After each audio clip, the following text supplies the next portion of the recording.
Let's talk about Nikoderiko The Magical World. This is a new platformer from developer Videogames. It was originally released on October 15th for the Switch, PS5, and Xbox Series X. The PC release was on December 5th, and the developer was kind enough to provide a key, and we do appreciate it. Overall, I was honestly surprised with this game. The controls are responsive, the visuals are pretty great on PC, and I really liked how the levels scaled as you progressed. When I first saw this game, I expected maybe a casual version of Crash Bandicoot due to the visual style and transitions from 2D to 3D spaces, but I think the gameplay really reminded me more of Donkey Kong Country. As water levels go, this has not been that bad. All right, so what new animal we got? Okay. Oh! Shoot a laser, what the hell? I do not know many games that let you ride a seahorse that can shoot laser beams. That is awesome. All right, let's see how tough this one is. That beam is doing damage. That is impressive.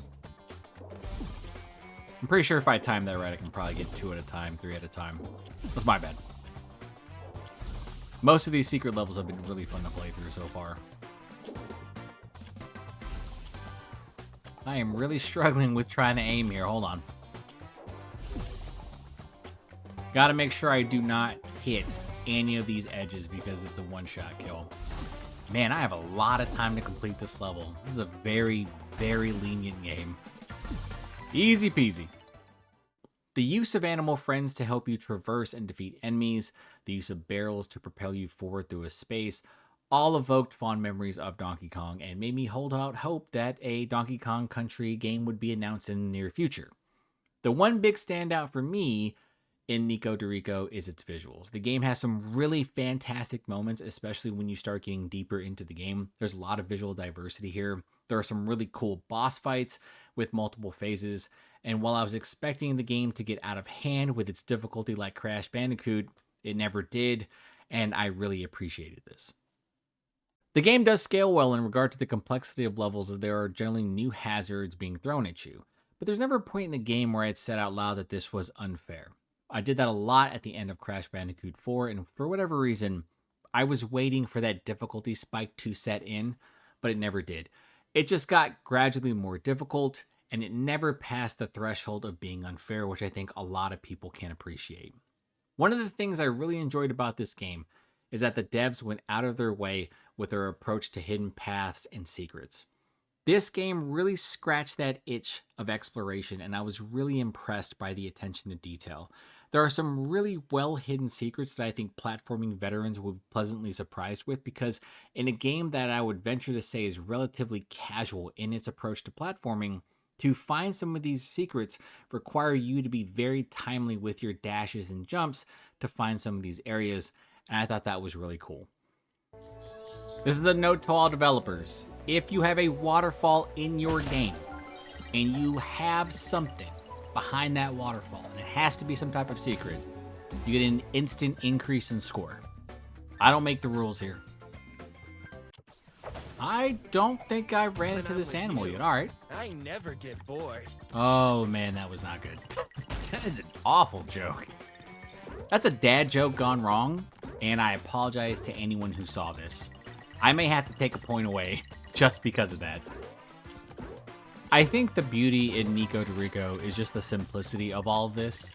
I'm really happy that this is kind of one of those stress-free platformers, because there are far too many who devolve into chaos, and by this time you'd probably break your controller, but not the case here.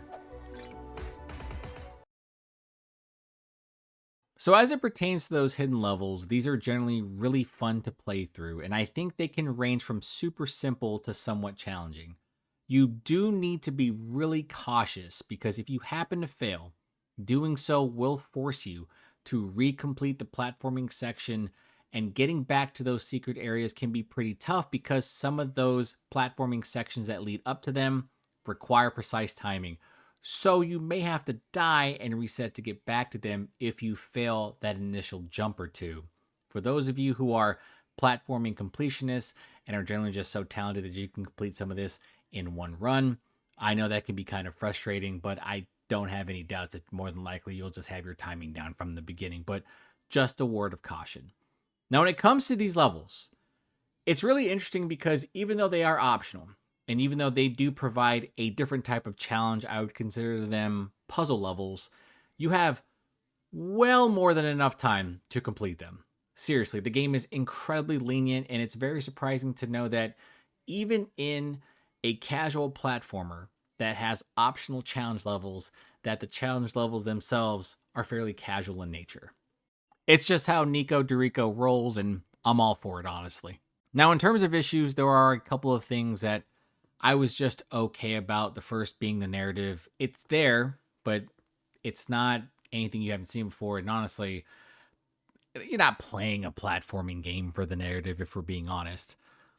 Two, I think the dialogue in this game is hit or miss. There are some really funny moments, and then there are just a number of jokes. And a lot of that has to do with Nikoderiko talking in some of these sections where it just doesn't hit at all. It feels like a dad joke gone wrong. It's just not funny. It falls flat. But there are multiple sections in this game that kind of make up for it because some of the characters are very self-aware that what they're doing just doesn't make any sense. It's not paying well to be a henchman, that type of stuff. When you get to that final level, you go through an entire section where you're pretty much being told about how the entire bad guy's operation works. And it's really funny because how they don't know that you are essentially the protagonist and trying to stop them because you look completely different from everybody else is really funny, but they don't care because they're just trying to do their job, and they try to tell you how to invest in the in the game stock market. They try to do all this really funny stuff. I really enjoyed that section. I thought it was really well done. The only real issue that I ran into while playing Nikoderiko actually came with the final boss. For some reason, and I couldn't explain why, every time I got through the first phase, it would just have this weird glitch. And when I was going through the first phase in my first run, I was trying not to laugh because you have this whole platforming section. And I think the boss was trying to teleport up, but it got stuck. And I was making my way up through a platforming section. It fell on top of me and hit me. And I didn't know what to make of it. And I found that to be so strange and thought to myself, maybe that's just a part of the level. And that was pretty unique. As I made my way up to that second phase area, I had noticed that the boss did not appear. And then I realized after a couple seconds that something was wrong and I had to restart. The second restart, it was really funny because I got through that entire platforming section. I sat up in that second phase area, and all I could hear off screen was the boss fighting. Now, I don't know who he was fighting or what was going on, but I could tell that he was absolutely going through it because he was just kind of throwing stuff everywhere. I thought it was really funny, but I also noticed that the game just didn't progress. So I had to restart again. And then even though I had gotten past that platforming phase and I could hear the boss fighting off screen, I was wondering if this entire section was broken. All right, that first phase was pretty easy. Took a couple hits there, but that's fine. Oh, it is moving very slowly. I need to slow it down a bit. Good news is that we got a little bit of health, so at least we're not going to die instantly. Look, I'm not saying that the final section of this game should have some sense of urgency, but it really should. This is moving way too slow. No cheap hits, no cheap deaths, please.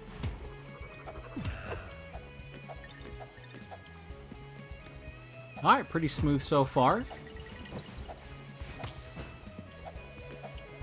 Oh, that was a mistake. That was not good.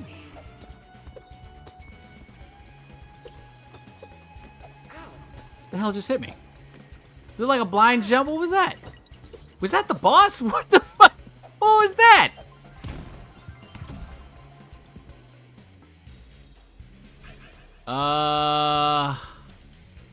Was he not supposed to be in that section?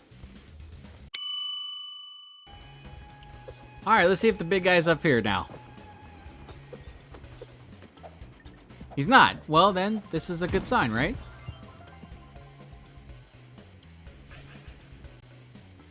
Come on. What?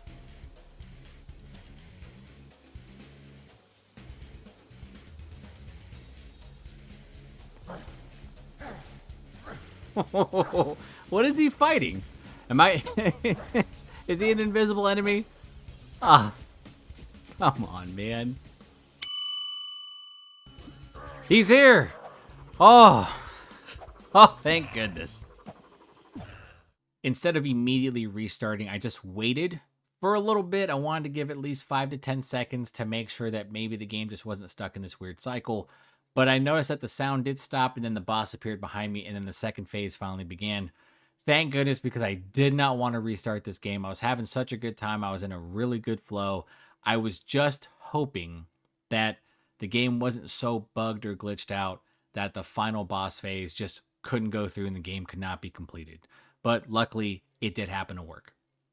So like I mentioned before at the beginning of the video, I think overall this is a really solid game. There's couch co-op for those who are interested. There are multiple difficulties, and I think the platforming is just casual enough for everyone to enjoy. I'd probably say there's one level that maybe requires a bit of precise timing, but because you actually have a health bar and you're not getting killed in one shot, it's far more lenient than other platformers. I really do believe that if you're a platforming enthusiast, that you should definitely give this game a try. If you're a fan of games like Donkey Kong Country or Crash Bandicoot, I think you should give this game a try. I don't think you're going to be disappointed. It's available on all platforms, and like I've said before, it's just really solid. And with that being said, that is going to do it for this video. If you happen to like the content, please consider like, sharing, and subscribing. I am Ken from Pixelated Thoughts, and I'll talk to you next time.